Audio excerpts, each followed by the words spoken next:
जो आत्माएं चली गई सिद्धों की, या जिन्होंने लंबी आयु पाई है, परशुराम की तरह से, अश्वत्थामा की तरह से, हनुमान जी की तरह से, महा अवतार एक महात्मा है लंबी आयु के, बहुत लंबी आयु के, जिनको महाअवतार बोलते हैं। मैंने यहाँ से जिक्र किया तो दूर तक ये आवाज़ जाएगी और आने वाले समय में सब लोग यही बोलेंगे, मैं भी महाअवतार का शिष्य हूँ, मुझे भी मिले हैं, मैं भी उनका शिष्य हूँ, मुझे भी मिले हैं, क्योंकि वो शरीरधारी हैं अब भी। तो उनके जैसे महायोगी कुछ लोग जो शरीर के साथ दिव्य लोकों में हैं, कुछ वो आत्माएं जिनको संदेश करना होता है, कुछ वो सिद्ध जो कभी कभी निकल करके आते हैं और सबका सब उनके अधीन होता है, किसको दिखना है किसको नहीं दिखना। ये नहीं सब जगह प्रकट होते, नहीं, वो अपनी इच्छा से प्रकट होते हैं, नहीं तो गुप्त रूप में वास करते हैं। आप इतना महत्व समझिए कि बहुत साल पहले आपने एक स्टोरी पढ़ी होगी, देखी होगी, किसी ने मेरे पास को एक पुस्तक भेंट की। वकील हैं, दिल्ली में वकालत करते हैं, वो मेरे लिए एक पुस्तक ले करके आए भेंट स्वरूप, परमहंस योगानंद की। तो हमने खोज की, साधना काल में उनके गुरु से भी मुलाकात हुई, उनके गुरु युक्तेश्वर जी, उनके गुरु लाहड़ी महाशय, उनसे साधना काल में हम सबसे मुलाकात होती है, मेरी नहीं आपकी भी होगी, निश्चित है। ये जब आप साधना करोगे ये निश्चित है, वो दिव्य आत्माएं आपको खोज लेंगी। आपको कनेक्ट करने की आवश्यकता नहीं कि हम उनको कनेक्ट करेंगे, हम उनको खोज करेंगे, हमें उनका ध्यान करना है, हम नहीं, बिल्कुल भी नहीं। आप किस किस का ध्यान करोगे?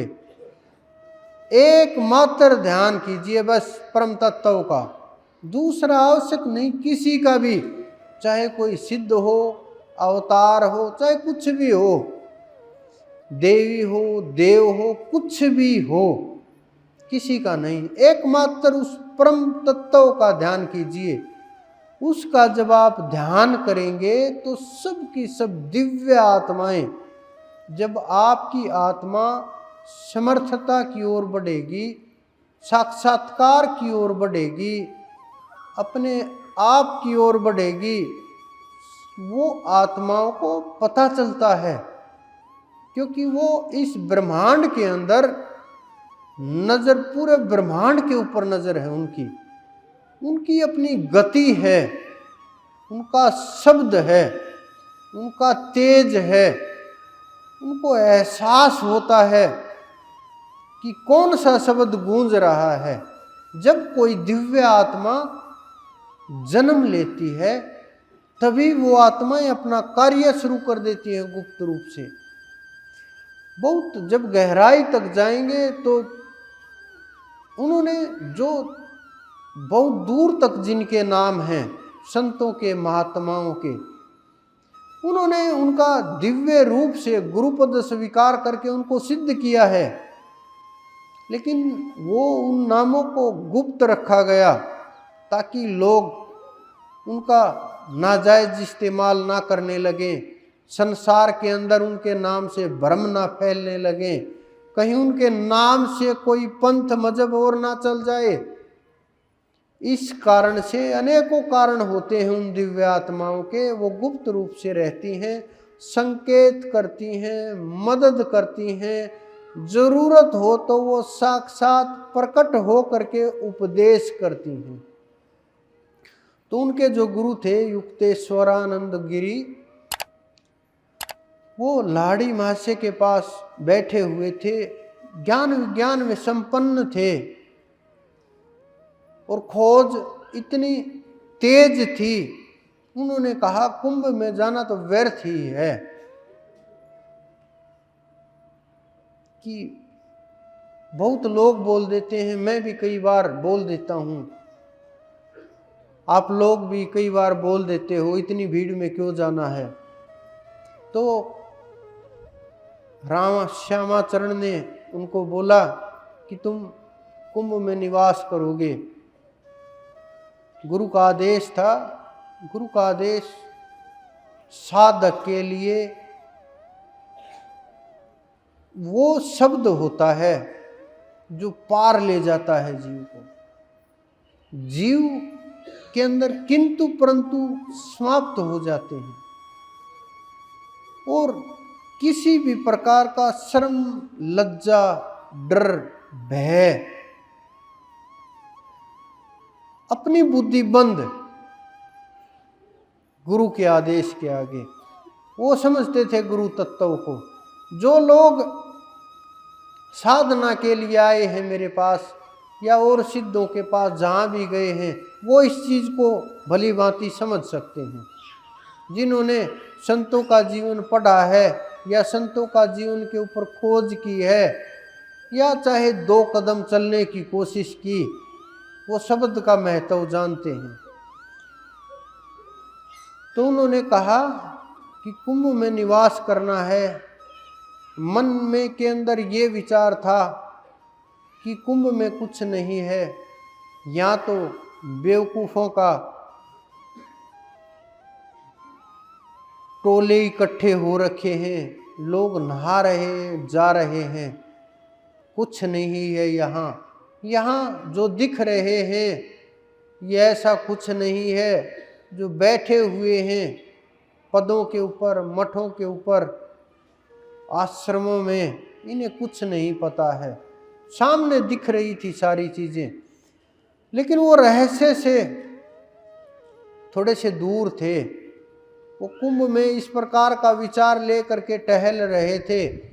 तभी एक व्यक्ति आया, उन्होंने कहा कि महात्मा ने तुम्हें उधर बुलाया है एक वृक्ष के नीचे, यहीं प्रयागराज में ही, दूर नहीं, कि बुलाया है वृक्ष के नीचे। उन्होंने कहा चलो चलते हैं। चले गए।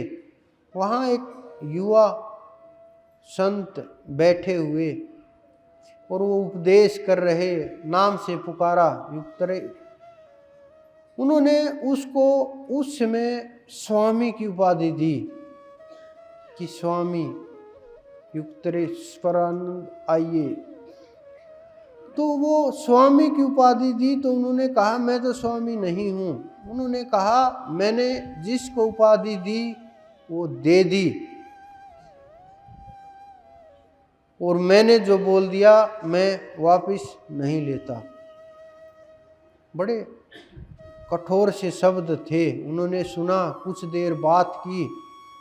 उन्हें बस ये एहसास हुआ कि कोई महापुरुष हैं, योगी हैं श्रेष्ठ, और ये भी नहीं पूछा ये कहाँ से हैं, ये भी हिम्मत नहीं हुई कि जाएंगे कहाँ।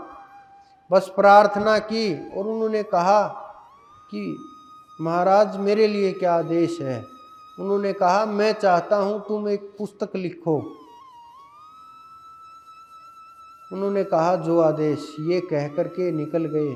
और एक सवाल और किया पुस्तक के विषय में कि जब ये पुस्तक पूरी हो जाएगी मैं तुम्हें मिलूँगा। ना उसने पता पूछा ना उसने पता पूछा, और दोनों निकल गए अपनी अपनी जगह। वो वहाँ पहुँचे अपने गुरु के स्थान के ऊपर। वो उनके गुरु त्रिकालदर्शी थे और वो जानते थे प्रत्येक चीज को सूक्ष्म से। महायोगी जिन्होंने क्रिया योग के ऊपर बहुत काम किया है, क्रिया योग के रहस्य को, जो महाअवतार के की क्रिया योग की विधि है, उसके रहस्य को जो गुप्त हो गया था दोबारा से लेकर के आए संसार के अंदर और साधकों को रास्ता दिखाया। मेरी मुलाकात हुई उनके साथ बहुत बार। हम उनके स्थान के ऊपर भी गए, वहाँ भी ऐसे ही जाना हुआ कि हम तो निकल गए थे, लेकिन घटनाएं इस प्रकार की होती हैं। तो वो वहाँ पहुँचे अपने गुरु के स्थान के ऊपर।